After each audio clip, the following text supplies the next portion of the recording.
ಎಲ್ಲದಕ್ಕೂ ಆದಷ್ಟು ಶೀಘ್ರವಾಗಿ ನಮ್ಮ ಹೈಕಮಾಂಡ್ನವರು ಉತ್ತರವನ್ನು ಕೊಡ್ತಾರೆ. ಯಾವುದೇ ಗೊಂದಲ ಇಲ್ಲದೆ ರಾಜ್ಯದ ಜನತೆಗೆ ನಾವೇನ್ ಮಾತು ಕೊಟ್ಟಿದ್ದೇವೆ 23ರಲ್ಲಿ, ಅದರ ಪ್ರಕಾರ ಸರ್ಕಾರ ಅವರ ಜನರ ಸೇವೆಯನ್ನ ಮಾಡೋದಕ್ಕೆ ಕಾರ್ಯಕ್ರಮಗಳನ್ನು ಕೊಟ್ಟಿದ್ದೇವೆ. ಅವೆಲ್ಲವನ್ನು ಕೂಡ ಅನುಷ್ಠಾನ ಮಾಡ್ತೇವೆ. ನಾವು ದೆಹಲಿಗೆ ಹೋಗ್ತಾ ಇದ್ದೀರಾ? ನಾನ್ ಡೆಲ್ಲಿಗೆ ಹೋಗ್ತಾ ಇಲ್ಲ. ಈಗ ಆಗಾಗ ದಲಿತ ಸಿಎಂ ಕೇಳಿ ಬರ್ತಾ ಇತ್ತು.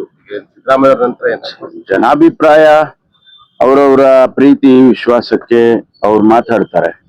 ಆದ್ರೆ ನಮ್ಮ ಕಾಂಗ್ರೆಸ್ ಪಕ್ಷದಲ್ಲಿ ಹೈಕಮಾಂಡ್ನವರು ಅದೆಲ್ಲವನ್ನು ಗಮನಿಸಿ ತೀರ್ಮಾನ ತಗೊಳ್ತಾರೆ. ಡಿ ಕೆ ಶಿವಕುಮಾರ್ ಅಭಿಮಾನಿಗಳು ಅವರೆಲ್ಲ ಬರ್ಡೇ ಗಿಫ್ಟ್ಗೆ ಕಾಯ್ತಾ ಇದ್ದಾರೆ. ಅದೇ ಹೇಳಿದ್ನಲ್ಲ, ಹೈಕಮಾಂಡ್ನವರು ತೀರ್ಮಾನ ಮಾಡಿದ್ರೆ ಆ ತೀರ್ಮಾನ ನಾವೆಲ್ಲ ಒಪ್ಕೊಳ್ತೀವಲ್ಲ. ಯಾವುದೇ ತೀರ್ಮಾನ ಹೈಕಮಾಂಡ್ ಮಾಡಿದ್ರೆ ಪ್ರತಿಯೊಬ್ಬ ಕಾಂಗ್ರೆಸ್ಸಿಗೂ ಕೂಡ ಒಪ್ಕೊಳ್ತಾನೆ. ಕಳೆದ 8 ತಿಂಗಳಿಂದ ಗೊಂದಲ ನಡೀತಾ ಇದೆ. ಒಂದು ಗೊಂದಲ ಏನಿಲ್ಲ. ಸಾರ್ವಜನಿಕವಾಗಿ ಅವರು ಅಲ್ಲಿ ಒಬ್ರು ಇಲ್ಲಿ ಒಬ್ರು ಅಭಿಮಾನಿಗಳು ಮಾತಾಡ್ತಾರೆ, ಅವರ ಸ್ಟೇಟ್ಮೆಂಟ್ಗಳು ಕೊಡ್ತಾರೆ, ಬಿಟ್ರೆ ಗೊಂದಲ ಏನಿಲ್ಲ. ಸರ್ಕಾರ ನಡೀತಾ ಇಲ್ವಾ? ಆಡಳಿತ ನಡೀತಾ ಇಲ್ವಾ? ಕಾರ್ಯಕ್ರಮಗಳು ನಡೀತಾ ಇಲ್ವಾ? 4 ಲಕ್ಷ ಕೋಟಿ ನಾವು ಬಜೆಟ್ ಕೊಟ್ಟಿದ್ದೀವಲ್ಲ, ಅದೆಲ್ಲ ಕಾರ್ಯಕ್ರಮಗಳು ಯಾವ್ದು ನಿಂತಿಲ್ಲ ಅಲ್ಲ.